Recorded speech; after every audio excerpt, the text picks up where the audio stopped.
પછાની વાતમાં આપનું સ્વાગત છે ને હું છું પ્રીતિ દલાલ અને મારી સાથે જોડાઈ રહ્યા છે ડીઆર ચોકસી ફિન્સર્વના દેવેન ચોકસી. દેવેનભાઈ, માર્કેટ જે રીતના અત્યારના બિહેવ કરી રહ્યું છે, ઓફકોર્સ રિઝલ્ટ ઓરિએન્ટેડ રિએક્શન્સ આપણે જોઈ રહ્યા છીએ ને જે અનસર્ટનિટી છે ટુવર્ડ્સ ટેરિફ હવે આપણે જે જોઈ રહ્યા છે કે કઈ રીતના ભારત પર ટેરિફ લાગી શકે છે. રોજ આપણે જોઈ રહ્યા છીએ કે નવા દેશો સાથે ટ્રીટી થઈ રહી છે, લેટેસ્ટ બિંગ EU સાથે આજે આપણને સમાચાર જોવા મળી રહ્યા છે. કઈ રીતના તમે જુઓ છો જ્યાં સુધી આ બંને ફેક્ટર્સ રિઝોલ્વ નહીં થાય, જ્યાં સુધી એ ક્લેરિટી નહીં આવે ત્યાં સુધી માર્કેટ આવી રીતે સાઇડવેઝ જ ચાલી શકે છે? Well, good afternoon, Preeti. I think, the macro factors ની અંદર ક્લેરિટી આવવી બહુ જરૂરી છે, પરંતુ એ ક્લેરિટી નથી આવી રહી. એના પાછળ એના બધા સિક્વન્સીસ છે, એના કારણો પણ હોઈ શકે ઘણા બધા. હવે I think from time to time I think we do get clarity. એવું બી નથી લાઈક લાસ્ટ વીક ની અંદર યુકેનું FTA ડીલ સાઇન થયું છે, which is according to me a positive one. America જોડે ડીલ સાઇન કરવા માટે આઈ થિંક જે બી એફર્ટ્સ થઈ રહ્યા છે, મારા હિસાબે it will be a win-win kind of a deal which we are also expecting. કદાચ એને ટાઈમ લાગી રહ્યો છે, પણ that is okay. I think જે માર્કેટમાં કદાચ બીજો એક ડિસ્ટર્બિંગ ફેક્ટર જે એડ થયો છે હમણાં રિસન્ટલી, આઈ થિંક ધી પાર્લામેન્ટની અંદર 12.5% long term capital gain tax 18% કરવા માટેની પ્રપોઝલ પુટઅપ કરવામાં આવી છે. અને એની અંદર ઓફકોર્સ સર્ટન રાઇડર સાથે પ્રપોઝલ છે, પણ એ પ્રપોઝલ પુટઅપ કરવામાં આવી છે જેની અંદર ઘણી મિનિમમ ઓલ્ટરનેટ ટેક્સની અંદર જે કંપનીઓ ઇન્વોલ્વ થતી હોય, LLP ઇન્વોલ્વ થતી હોય, તે બી ઇન્ક્લુડેડ છે. અને સમ ઓફ ધી ઇન્ડિવિજ્યુઅલ્સ અને HUS પણ એની અંદર ઇન્ક્લુડેડ છે. So to a greater extent I think જ્યારે આ ટાઈપના નાના મોટા ચેન્જીસ હિડન કાર્પેટની અંદરથી બહાર કાઢવામાં આવતા હોય ત્યારે આઈ થિંક એ ટાઈપની ચેલેન્જીસ પણ આઈ થિંક માર્કેટને ફેસ કરવી પડતી હોય છે. અને માર્કેટની નોલેજમાં કદાચ હજુ પૂરેપૂરી મેટર આવી નથી એવું મને લાગે છે, પણ કદાચ જેને ખ્યાલ આવી ગયો છે તે લોકોએ થોડું ઘણું આને નેગેટિવલી રિએક્ટ કર્યું છે આ વસ્તુનું, એને કારણે માર્કેટ ડાઉન છે. Maybe I think it could be sentiment, maybe it can have its implications, whatever you call it as. પણ યસ, આઈ થિંક કરન્ટલી સર્ટનલી માર્કેટની અંદર આ બધા કારણોએ સર એક બ્રેક લાગી છે ત્યારે ચોક્કસ કહી શકાય. તો જ્યારે માર્કેટમાં વધારે ખબર પડશે દેવેનભાઈ, તમને એમ લાગે છે કે વધારે ઘટાડો આવી શકે છે? Well, I think difficult to predict કારણ કે honestly speaking કંપનીઓના વર્કિંગ્સ અને ફંડામેન્ટલ્સ they remain intact. અને કદાચ subsequent second quarter, third quarter, fourth ક્વાર્ટરમાં ફંડામેન્ટલ્સ અને working of the companies they will remain relatively more stronger compared to what we have seen in the first quarter. સો મારું પોતાનું એવું માનવું છે કે માર્કેટ એક પ્રાઇસથી કરેક્શન આપી રહ્યું છે, 25,200ના લેવલને રિસ્પેક્ટ આપીને એને કરેક્શન આપ્યું છે. એ કદાચ જે પહેલા બી આપણી વાત થઈ હતી 24,500 અને 24,200 એ લેવલની આસપાસ માર્કેટમાં એક કરેક્શન આવી ત્યારે બી જગ્યા દેખાતી હતી. એ જગ્યા અત્યારે પણ ખુલ્લી જ છે. મારા ખ્યાલથી એ કરેક્શન આવી જ શકે પ્રાઇસની અંદર. IT સેક્ટર્સ માટે times have not been good. અને જે આપણે હવે જે વધારે એક ફેક્ટર જે ટ્રબલ કરી રહ્યો છે બિસાઇડ્સ રિઝલ્ટ સિઝન અને જે રિઝલ્ટ આવી રહ્યા છે એના પર હવે જે TCSનો આજે જે સમાચાર આપણને આવતા જોવા મળી રહ્યા છે કે નિયરલી 12,000 એમ્પ્લોઈઝને લે ઓફ આપી શકે છે, અને એ પણ સિનિયર ટુ મિડ લેવલ્સના કેટેગરીઝમાં. અને જે TCSના CEO કીર્તિવાસને કહ્યું છે કે નો, ધીસ ઇઝ નોટ AIના લીધે નથી આ થઈ રહ્યું, બીજું મિસમેચ છે એટલા માટે અહીંયા આપણે એક લે ઓફ આવતા જોઈ રહ્યા છીએ. તમે કઈ રીતના લેશો? કારણ કે જે આ લે ઓફ છે એ સ્કિલ મિસમેચને લીધે કંપની કહી રહી છે કે એના લીધે થઈ રહ્યા છે. How big is this? અને શું બીજી કંપનીઝ પણ આવો ફોલો કરી શકે છે IT વર્લ્ડમાં? તો ઘણું બધું ઉપર નીચે થઈ શકે છે. Every single individual, every single enterprise, every single large corporates included, I think આ બધા લોકોએ એક વસ્તુ રિયલાઇઝ કરી રહ્યા છે કે reskilling of the skills are important અને જોવા જરૂરી છે. આજે મોટી કંપની હોય તેનો ફિગર મોટો દેખાશે, નાની કંપનીનો ફિગર નાનો દેખાશે, પણ જ્યાં સુધી એમ્પ્લોઈઝની અંદર સ્કિલિંગ નહીં આવશે તો રીસ્કિલિંગ નહીં થાય કરંટ એમ્પ્લોઈઝની અંદર, તો આઈ થિંક આ સિચ્યુએશન રિયલ રહેશે. આ એક વસ્તુ એ પણ બતાવે છે કે આપણે ત્યાં આગળ અત્યારે તારીખમાં એજ્યુકેશન ઇન્સ્ટિટ્યૂટમાંથી જે છોકરાઓ પાસ થઈને બહાર નીકળે છે એ લોકોના સ્કિલ્સ જે કરંટ એન્વાયરમેન્ટમાં જે ડિમાન્ડ છે એના કરતાં બહુ જ ઓછા છે. They are having bookish knowledge, they don't have much about the practical knowledge. અને આ જે વસ્તુ રિયલાઇઝ થવાની જરૂર છે એ વધારે જલ્દી જરૂર પડવી જોઈએ દરેક લેવલ પર. કારણ કે આજે TCS ઇઝ વન એક્ઝામ્પલ. એ લોકો પોતાના ઓર્ગેનાઇઝેશનને બેલેન્સ કરતા હોય તે લોકો સ્વાભાવિક છે 6 લાખ એમ્પ્લોયમાંથી 2% એટલે 12,000 એમ્પ્લોયને એ લોકો જો બહાર કાઢી અને રીસ્કિલિંગ માટે નવા એમ્પ્લોયને લાવવા માંગતા હોય એ બહુ સ્વાભાવિક છે. અને મારું પોતાને એવું માનવું છે કે દરેક કંપની આ વસ્તુને બહુ ધ્યાનથી જોવું પડશે. કદાચ દરેકના ઓર્ગેનાઇઝેશનમાં આ ટાઈપના વીકનેસીસ હશે. મારું એવું માનવું છે કે આ થ્રેટ નથી પણ આ એક ઓપોર્ચ્યુનિટી છે. કદાચ નિયર ટર્મની અંદર થોડી ઘણી ડિસ્ટર્બન્સ થઈ શકે પણ overall I think this is an opportunity to reskill the country. But Devenbhai, having said that, આ તો તમે જેમ કહ્યું કે not only IT, you will face this problem everywhere because the way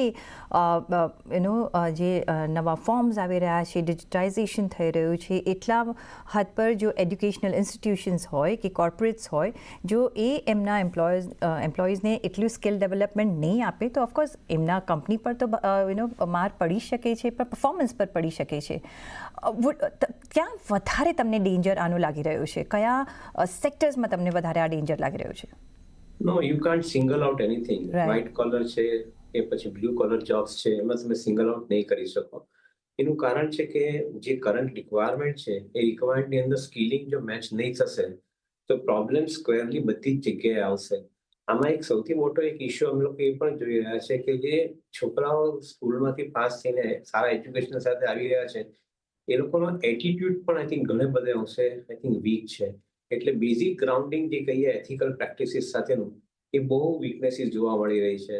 મોટે ભાગેના એમ્પ્લોઈઝ આઈ થિંક આજની તારીખની અંદર એટ્રિશન રેટ 2 વર્ષનો કે 3 વર્ષનો હોય છે, પર્ટિક્યુલરલી ફાઇનાન્શિયલ સેક્ટરની અંદર. બીજા સેક્ટરમાં પણ મારા ખ્યાલથી એ ટાઈપનો એટ્રિશન રેટ હોઈ શકે. That means કે our employees they do not care for the job that they've received or they've got. I think they keep on moving from one job to another job. In the process, એ લોકો આખું પોતાના જ સીવીને damage કરી રહ્યા છે. જ્યાં સુધી આ વસ્તુની મોટે પાયે કન્ટ્રી લેવલ પર બી સમજ નહીં પડે ત્યાં સુધી આ પ્રેક્ટિસ રેમ્પન્ટ ચાલુ રહેશે અને કદાચ એને કારણે વિક્ટિમાઇઝેશન કોઈકનું ને કોઈકનું તો થશે જ. કોઈક વાર ઓર્ગેનાઇઝેશન વિક્ટિમાઇઝ થશે, કોઈક વાર એમ્પ્લોય વિક્ટિમાઇઝ થશે. That skill development and education is very, very important from both angles.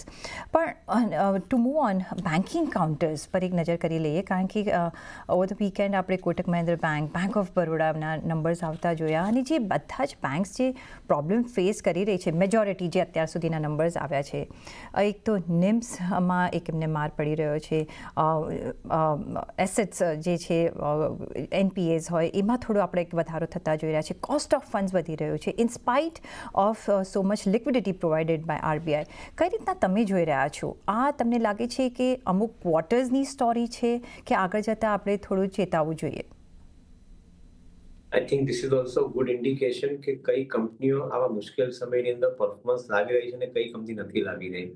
I think તમારે આ ક્રાઉડમાંથી સેગ્રીગેટ કરવા પડશે જે કંપનીઓ પ્રોએક્ટિવલી બેટર એપ્રોચ સાથે કામ કરી રહી છે. એન્વાયરમેન્ટ ચોક્કસ કોમ્પિટિટિવ છે. એન્વાયરમેન્ટની અંદર ચોક્કસપણે આઈ થિંક ધ ડિમાન્ડ છે, પણ એ ડિમાન્ડને ફૂલફિલ તમે કેટલી સ્પીડથી કરી શકો છો એના પર જ આઈ થિંક તમારો સક્સેસ બંધાય છે. મોટે ભાગની કંપનીઓમાં જેની તમે નામ સાથે વાત કરી રહ્યા છો, આઈ think we are seeing a challenge in form of I think they are trying to respond to the market. જે ટર્ન અરાઉન્ડ ટાઈમ કહેતા હોય કોઈ બી પ્રપોઝલનો બેન્કિંગ ક્ષેત્રમાં turn around time for sanctioning the loan, similarly બીજા બધા ક્ષેત્રોમાં પણ ટર્ન અરાઉન્ડ ટાઈમ એટલો જ ઇમ્પોર્ટન્ટ હોય છે. એ કેવી કઈ કંપનીઓ કેટલા સમયની અંદર તમે પ્રોસેસ કરે છે એના પર કસ્ટમર તમને બિઝનેસ આપવાનો છે. So yes, competitive environment but at the same time I think very interesting times. જે લોકો પ્રોગ્રેસ કરી રહ્યા છે એ લોકો માટે આઈ થિંક ટાઈમ ઘણો સારો છે અને એના પર ઇન્વેસ્ટરે નજર રાખવી પડશે. એ કંપનીઓ પર ઇન્વેસ્ટરે નજર સારી રીતે રાખવી પડશે. સપોઝ આપણે અત્યારના માર્કેટ જોઈએ તો જે સેવર્સ રહ્યા છે એ છે એફએમસીજી, ફાર્મા સેક્ટર અને auto sector to an extent. કઈ રીતના તમે જોયો છો? બિકોઝ ઓટો સેક્ટર જોઈએ તો હવે થોડી ઓટો સેક્ટરની ક્લેરિટી મળતી દેખાઈ રહી છે. જે રીતના આજે EU સાથે ડીલ થઈ છે તો ઓફકોર્સ નાવ જે ટાટા મોટર્સ જુઓ કે હવે ઓકે હવે યુએસમાં એ એક્સપોર્ટ કરી શકશે. જે પહેલાં જે રેટ કોટ થયા હતા એનાથી આપણે સારો એવો 12% ઘટાડો જોઈ રહ્યા છે. એફએમસીજી બિકોઝ એક ડોમેસ્ટિકલી અહીંયા આપણે છે એટલે અહીંયા આપણે એક સારું મૂવ જોઈ રહ્યા છે because of the several reasons. જે રીતના કન્ઝમ્પશનમાં આપણે વધારો જોઈ રહ્યા છે, so on and so fourth. કઈ રીતના તમે આ સેક્ટર્સને જોઈ રહ્યા છો? જે એક સેવિયર તરીકે તમે જોશો અહીંયા ને અહીંયા નિવેશ કરશો?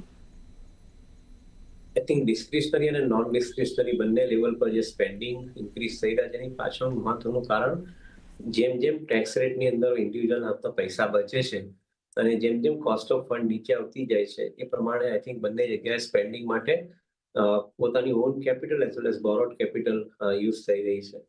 ઇનફેક્ટ વી એક્સપેક્ટ કે જ્યારે ફેસ્ટિવ સિઝનનો ટાઈમ ચાલુ થાય તેનાથી કદાચ તમને એની અંદર ઘણો મોટો સુધારો જોવા મળવો જોઈએ. We are seeing a significant growth in the demand generation.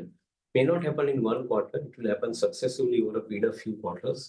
But Mara Isabe, I think we are having, because of the savings of money in the hands of individual and lower cost of fund, we should be seeing higher amount of growth in the companies જે તમે mention કરી છે, FMCG છે કે consumer companies છે, auto એન્સિલરીઝ included in the અંદર, એ લોકો માટે કદાચ ટાઈમ બેટર રહેશે એવું માનીને ચાલવું જોઈએ.